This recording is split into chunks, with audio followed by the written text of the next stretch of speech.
नमस्कार, मैं राकेश परमार और आप देख रहे हैं महत्वपूर्ण मुद्दा।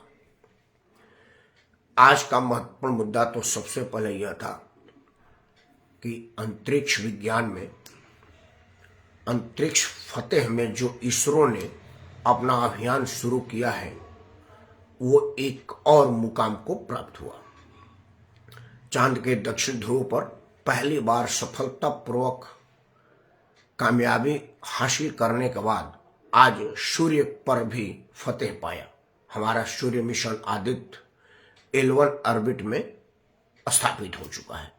अब अगले 5 साल तक सूर्य के गतिविधियों, वहां के होने वाले क्रियाकलापों पर दुनिया भर के वैज्ञानिकों को सूचित करेगा और विज्ञान जगत उसका मानव हित में, मानव कल्याण में लाभ उठाने का प्रयास करेगा। भारत के वैज्ञानिकों को अपने तरफ से बहुत बहुत बधाई देता हूं और आपके प्रोत्साहन के लिए देश दुनिया में सर्वाधिक लोकप्रिय जननायक श्री नरेंद्र मोदी जी ने जो आपको यह मौका दिया और आपके हर सफलता पर स्वयं फ्रंट से लीड करके आपको जो प्रोत्साहित किया है, उसके लिए मोदी जी बधाई के पात्र हैं।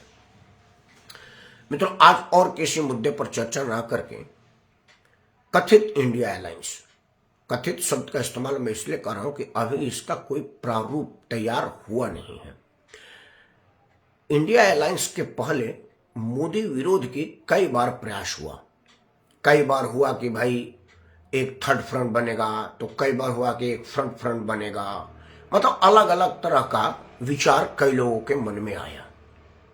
2014 में जब नरेंद्र मोदी प्रधानमंत्री बने तो चंद्रबाबू नायडू ने पहली बार प्रयास किया कि मोदी को अपदस्थ करके हम प्रधानमंत्री बने और उन्होंने पूरे भारत के राजनीतिक दलों से संपर्क किया, भ्रमण भी किया, लेकिन वो कुछ कर नहीं पाए।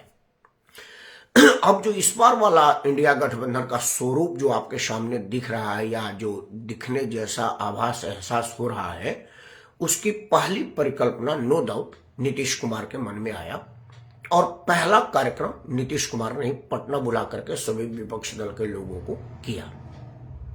हालांकि इसके पहले जब पिछला कार्यकाल कर्नाटक सरकार का हुआ था, जेडीएस के नेता जो मुख्यमंत्री बने थे, तो उन्होंने मोदी विरोधियों को अपने यहाँ बुलाया था, लेकिन वो फोटो सेशन के अलावा कुछ नहीं हो पाया। सिर्फ यह हुआ कि मतलब हम कहीं एक प्लेटफॉर्म पर फोटो खिंचवाने के लिए आ सकते हैं। लेकिन नीतीश कुमार का प्रयास सार्थक था, सीरियस था।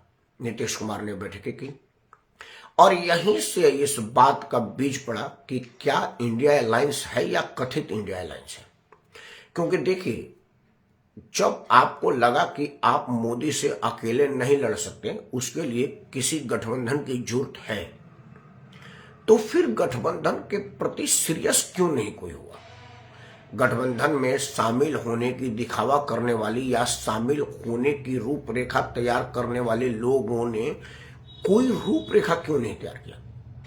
इंडिया गठबंधन का कोई सेक्रेटेरिएट क्यों नहीं बना, कोई उसका डे टू डे फंक्शन को पत्रकारों से बात करना या आपस में चर्चा करने के लिए कोई ऑफिस स्टाफ की नियुक्ति क्यों नहीं, इस पर कोई नीति, कोई नियम, कोई मिनिमम कॉमन प्रोग्राम पर सहमति क्यों नहीं हुई।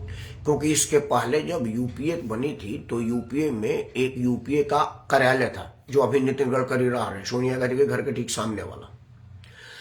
उसमें यूपीए के चेयरपर्सन सोनिया गांधी को बनाया गया था और सोनिया गांधी के नेतृत्व में यूपीए ने एक मिनिमम कॉमन प्रोग्राम बनाया था। जैसे अलग अलग राजनीतिक विचारधारा के लोग रहते हैं, उनमें से होता है ना कि कुछ मुद्दा होता है जिस पर सभी की सहमति होती है, तो तय किया जाता है कि जब हमको सरकार अकेले दम पर बनाने की क्षमता नहीं है तो हम सब मिलकर बनाएं, तो कम से कम उन मिनिमम कॉमन प्रोग्राम पर हम देश को रन करेंगे जो हम सब लोगों की इच्छा है और जो मेरा व्यक्तिगत है, हम वो जब अपने एब्सोल्यूट मेजॉरिटी लाएंगे तब बनेंगे। तो उस ब्याह पर यूपीए ने 10 साल काम किया। लेकिन सोनिया गांधी जैसा अनुभवी महिला जो कि 10 साल तक यूपीए की रन की, उन्होंने भी कोई प्रयास क्यों नहीं किया। उन्होंने नीतीश कुमार को यह क्यों नहीं कहा कि भाई साहब ये अपने पटना में बुला करके लिट्टी चोखा खिलाने से बढ़िया है कि कोई दफ्तर अलॉट करिए, कोई कार्यक्रम बनाइए। लेकिन नहीं हुआ। अब जैसे चुनाव नजदीक, अब तो चुनाव सर पे आ गया, 3 महीना और रह गया है चुनाव में। मार्च अप्रैल से मेरे ख्याल से शुरू हो जाएगा, क्योंकि 16 मई का तो कार्यकाल ही है, 26 मई को अंतिम कार्यकाल होता है। 16-17 में पिछले बार 16 मई को शपथ लिए थे, उसके पहले भी 16 मई को लिए थे, अब की बार भी 16, 17, 18, 20 मतलब 26 मई से पहले पहले तक शपथ ले लेना है। और 3 महीना 1.5 महीना चुनाव चलता है, तब मतलब मार्च अप्रैल के बाद चुनाव शुरू हो जाएगा। अब रही कहाँ गया, जनवरी शुरू ही हुआ है। 2 महीने में आपने भी कोई कार्यक्रम का बैठक नहीं किया, रूपरेखा तैयार नहीं किया, तो आगे क्या होगा। इसीलिए मैंने कथित शब्द का इस्तेमाल किया है। अब यह कथित शब्द मैं क्यों इस्तेमाल किया, ये 2-4 बातें आपको बता देता हूं। देखिए, पहली बार नीतीश कुमार ने इसका शुभारंभ किया था, लेकिन नीतीश कुमार को हाशिए पर नीतीश कुमार के लोगों ने हिला दिया। कोई आदमी नीतीश कुमार को खुला छूट देने का प्रयास नहीं किया। ममता बनर्जी का अलग है, वो कौन किसका का, ये सब आप लोग सुन चुके हैं। और मेरा तो ये मानना ही है कि हमारे इस चैनल पर उन्हीं विषयों पर विश्लेषण दिखाई बताई या सुनाई जाती है जो कहीं और नहीं होती है। तो ममता बनर्जी ने क्या कहा, किसके नाम का प्रस्ताव किया, मैं उस पर चर्चा नहीं करूंगा, चर्चा करूंगा अंदर की बात की। तो मित्रों, जो इंडिया अलायंस को कथित इंडिया अलायंस कहने पर मजबूर मैं इसलिए हुआ हूं। शुरू करते हैं देश के पूर्वी छोर से। पश्चिम बंगाल में ममता बनर्जी मुख्यमंत्री हैं। तीसरा कार्यकाल उन्होंने अपने दम पर किया है और किसी के समर्थन से नहीं, खुद के दम पर पश्चिम बंगाल में सरकार चला रही है। उनके राजनीतिक आइडियोलॉजी से किसी को समर्थन होगा नहीं होगा, कोई इत्तेफाक रखता होगा नहीं रखता होगा, लेकिन तीसरा कार्यकाल उनका है, इससे कोई अलग राय नहीं रख सकता। ये सच्चाई है, रिकॉर्ड में है। अब कांग्रेस का अगर राष्ट्रीय स्तर पर गठबंधन होता है तो क्या ममता बनर्जी पश्चिम बंगाल में गठबंधन के लिए राजी होंगी? तब जबकि उनको पता है कि पश्चिम बंगाल में कांग्रेस नाम का कोई चीज है नहीं। और जब कांग्रेस और कम्युनिस्ट मिलकर के पश्चिम बंगाल में चुनाव लड़े थे, दोनों का साझा प्रोग्राम पर लड़ाई लड़ा था, तो कहीं खाता नहीं खुल पाया। तो ऐसी स्थिति में लंगड़े घोड़े को या मरे हुए घोड़े को कोई युद्ध भूमि में क्यों लेकर के जाएगा, जहां पर खुद का देह चलाना मुश्किल है। तो एक मुर्दे को शरीर पर लाद करके एक्स्ट्रा वजन लेकर कोई क्यों चलेगा। पश्चिम बंगाल में ममता बनर्जी कांग्रेस को मरा हुआ घोड़ा ही कह रही है कि भाई युद्ध भूमि में मरे घोड़े के साथ में युद्ध नहीं की जा सकती, उस घोड़े को की सवारी की जाती है जो भाग सके, तेज जा सके। वहां के जो पश्चिम बंगाल का स्थानीय नेता है, जो कि लोकसभा में नेता विपक्ष भी है, वो कह रहे हैं कि हम भीख नहीं मांग रहे। बयानबाजी पर बहुत, मैं बयानबाजी पर आ ही नहीं रहा, मैं परिस्थिति पर आ रहा हूं। अब आते हैं उत्तर प्रदेश में। उत्तर प्रदेश में अखिलेश यादव अभी मोदी के बाद, मतलब भाजपा के बाद बड़े नेता, इसमें कहीं कोई दो राय नहीं उत्तर प्रदेश के लिए। अब उत्तर प्रदेश में अगर कोई गठबंधन का बात बनेगा तो ममता बनर्जी के हिसाब से दलित का चेहरा आगे करने के लिए अब मायावती से बड़ा चेहरा कोई नहीं होगा। तो मायावती के साथ जब अखिलेश का गठबंधन हुआ था पिछले चुनाव में, अखिलेश ने कांग्रेस से भी गठबंधन किया, कोई फायदा नहीं हुआ। मायावती के साथ भी गठबंधन किया, परिणाम यह हुआ कि मायावती के साथ गठबंधन के पहले मायावती का 0 सीट था, लेकिन जब उन्होंने अखिलेश के साथ गठबंधन किया, उनको सीटों की संख्या में इजाफा हो गया। उसके उलट अखिलेश के सीटों की संख्या में कोई इजाफा नहीं हुआ। मतलब यह कि मायावती का वोटर अखिलेश को वोट नहीं दिया, लेकिन अखिलेश का वोटर मायावती को वोट दिया, सपोर्ट भी किया और मायावती की सीटों की संख्या बढ़ा दिया। उसी अनुभव से आज अखिलेश परेशान है। वो बेशक ये सामने ये कह रहे हो कि भाई मायावती की गारंटी कौन लेगा कि जीत जाने के बाद वो भाजपा में नहीं जाएंगे। यह सही भी है, राजनीति में किसकी क्या गारंटी लेगा। आपकी कौन गारंटी लेगा कि आपके पिताजी खुद चुनाव लड़े थे और जीत जाने के बाद आपके आगे शूट कर दिया था। इसकी गारंटी आपके पिताजी ने आप लिया था, आपने लिया था, तो फिर दूसरों से गारंटी किस बात की मांग रहे हैं। वही हाल आज बिहार में है। बिहार में लालू प्रसाद ये किरण पढ़ के नीतीश कुमार को दिल्ली भेजने के चक्कर में है, क्योंकि उनको पता है कि बड़ी मुश्किल से यह सीट संख्या पहुंची है। आगे क्या होगा कहा नहीं जा सकता, क्योंकि राजनीति एक जुआ है, भाग्य का खेल है।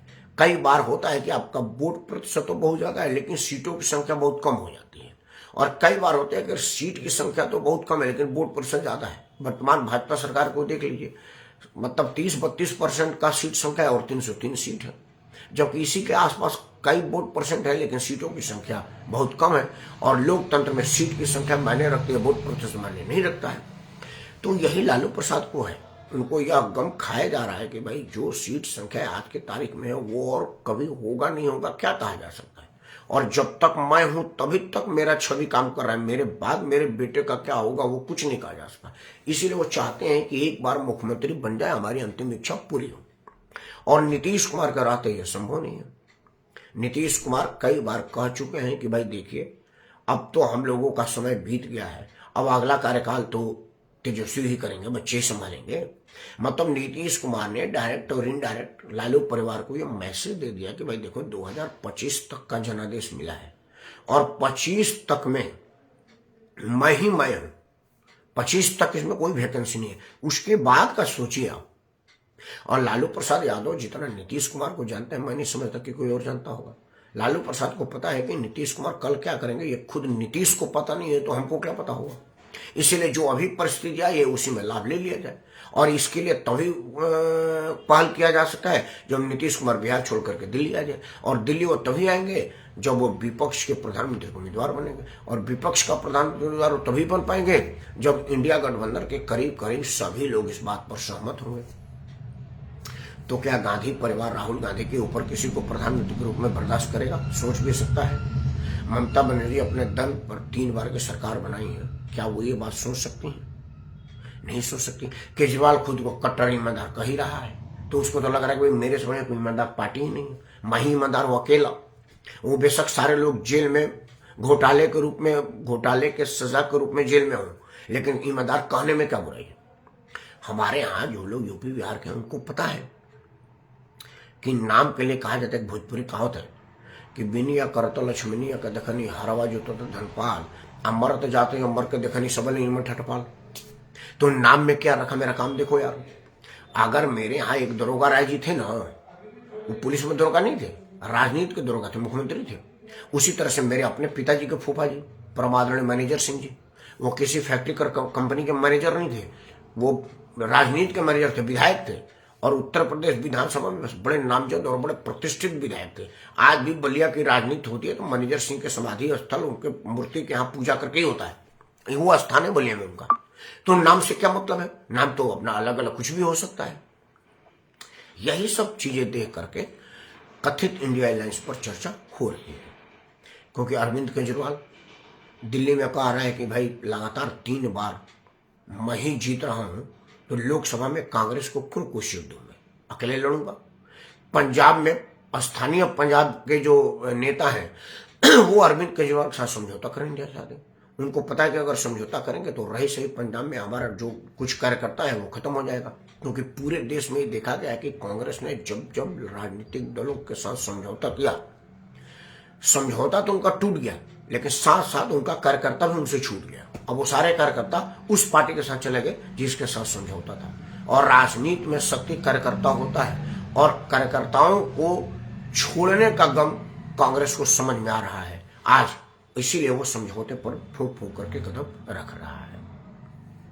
मित्रों, मेरा यह आशंका है, मैं ब्रह्मा जी का भाई नहीं हूं कि मैं भविष्य वक्ता के रूप में कुछ बोलूं, लेकिन मेरा यह आशंका है कि 2024 चुनाव के सबाब पर आते आते इंडिया गठबंधन नाम का कोई चीज रह नहीं जाएगा। क्योंकि मेरा एक भविष्यवाणी है, अनुमान है, भविष्यवाणी तो उचित शब्द नहीं है, कि ममता बनर्जी कोई ना कोई कारण बता करके गठबंधन छोड़ देंगे और यही हाल अरविंद केजरीवाल का होगा। तो जब केजरीवाल और ममता इस गठबंधन से हट जाएंगे तो फिर इसमें रह ही क्या जाएगा। क्योंकि नीतीश कुमार का अब दिल इच्छा गठबंधन में आने की है नहीं।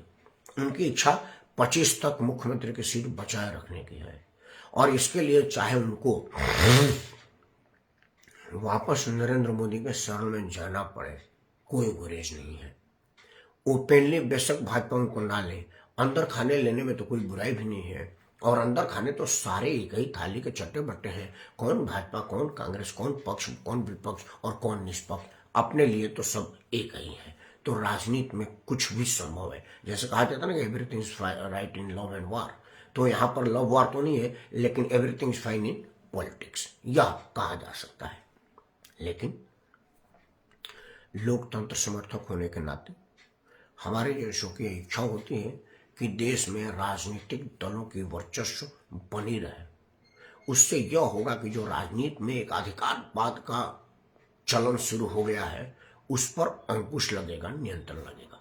क्योंकि एकाधिकारवाद से सिर्फ राजनीति में बुराई डेवलप होती है, अच्छाई कुछ नहीं हो पाता। जैसा आज स्थिति यह है, देश की जितनी भी राजनीतिक दल है, जितने भी थोड़े बहुत कम्युनिस्ट को हटा दिया जाए तो उन सब में एकाधिकारवाद है। कांग्रेस में शुरू करते इसी पार्टी से, गांधी परिवार के अलावा और किसी पर विचार ही नहीं हो सकता। वही सपा का है, मुलायम परिवार के बाद तो कोई सोच ही नहीं सकता। मायावती में तो वन मैन आर्मी है, अखिलेश में वन मैन आर्मी। अखिलेश अपने चचा दोनों लोगों को कुछ नहीं समझते तो और किसी को क्या समझेंगे। अरविंद केजरीवाल तो अकेला ही, अरविंद से शुरू, अरविंद से समाप्त। उसी तरह से बादल परिवार है, उसी तरह से ममता बनर्जी, उसी तरह से आंध्र प्रदेश में, तमिलनाडु में, पांडिचेरी में, मतलब देश भर के जितने भी क्षेत्रीय या राष्ट्रीय राजनीतिक दल है, थोड़े बहुत कम्युनिस्ट को इसमें छूट दिया जा सकता है, लेकिन उसकी नियत और राजनीति ठीक नहीं है। तो बाकी सारे के सारे राजनीतिक दल एकाधिकारवाद के आगोश में है। हर जगह डिक्टेटरशिप है, एक आदमी नेतृत्व करता है और उसी का हुक्म सर्वोपरि है। इसका काट तभी होगा जब राजनीति में सभी शाखाएं मजबूत होंगी, तब जाकर के मोदी को भी लगेगा कि अगर लापरवाही हटी, दुर्घटना घटी। मतलब थोड़ा बहुत भी अगर आप जन भावनाओं को अनदेखी करने का प्रयास करेंगे, तुरंत कांग्रेस सीट पर आने के लिए तैयार बैठी है और तभी नरेंद्र मोदी जन भावनाओं को आदर करेंगे। नहीं तो उनको अगर लगेगा कि दूर दूर और बहुत दूर तक मेरे कंपटीशन में कोई नहीं है, मेरा कोई मुकाबला किसी से नहीं है, तो वो लापरवाह हो सकते हैं, आतताई हो सकते हैं, डिक्टेटर हो सकते हैं। और 140-50 करोड़ वाले इस देश में ना तो लापरवाही की गुंजाइश है, ना डिक्टेटर की गुंजाइश है। यहाँ जन भावनाओं का आदर करके जनसेवा करने की मनसा वाले ही राजनेता की जरूरत है, जिसका अभाव है। और जिनका राजनीति पर प्रभाव है वो अभी बहुत ज्यादा प्रभावित नहीं किए हैं हम जैसों को, क्योंकि हम भावना भड़का के राजनीति करने को प्रभावी राजनीति नहीं मानते हैं। हम जन भावना का आदर करके और जन सुलभ कार्यों को करके आगे बढ़ाने को प्रभावी राजनीति मानते हैं, जिसकी मुझे उम्मीद है कि कोई ना कोई तो करेगा। और जब तक नहीं कर रहा है, हम यूं ही आपके साथ अनुरोध निरोध करते रहेंगे कि कृपया मेरे वाणी को अपना वाणी मानिए और इसको विस्तार दीजिए, इसे लाइक करिए, चैनल को सब्सक्राइब करिए और इसे अपने सभी समूह में साझा करिए, क्योंकि साझा करने से सूचनाएं जल्दी से जल्दी फैलती है और लोगों में जागरूकता आती है। और अगर कोई समस्या हो, वो अपने निदान को प्राप्त करता है। समस्या निदान को प्राप्त होगा तो समाप्त होगा, और सूचना लोगों तक पहुंचेगी तो उसका समाधान होगा, उसका सदुपयोग होगा। इन्हीं मनोकामनाओं के साथ मैं राकेश परमार आप सबको सादर प्रणाम करता हूँ। जय हिंद, वंदे मातरम, भारत माता की जय।